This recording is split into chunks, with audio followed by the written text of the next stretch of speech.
I'm Dan Schrag. I teach at Harvard University, and I am a geologist. Today, I'm at the Adler Planetarium in Chicago, giving a Kavli lecture on climate change as a planetary experiment. I'm interested in the history of the Earth, and also the history of climate and the environment on other planets as well. In my research, I use the chemistry of the Earth to tell us about what climate change was like in the past. This involves reconstructing Earth's temperatures from things like ocean sediments, from fossil shells of organisms that lived millions of years ago, and trying to use the chemistry of their skeletons to estimate what the temperature or what the salinity of the ocean was, or what the chemistry of the atmosphere was like at the time. As a geologist, I've never given a presentation in a dome before. Having the graphics envelop you the way it does in the dome, and actually standing up talking to the audience while the sky is moving, you actually makes you feel like you're moving. Population is growing, and most demographers think that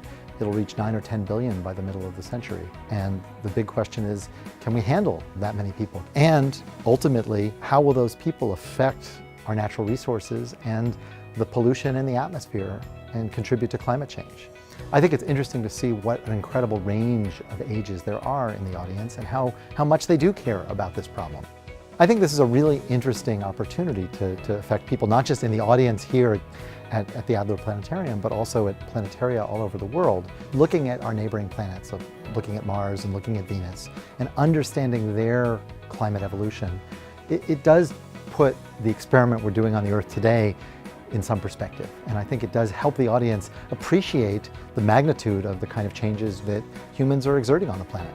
I hope that people left the lecture today thinking and appreciating that climate change is real, that it's a significant problem, and also that there's a time scale of the problem that really doesn't match our political cycles or economic cycles.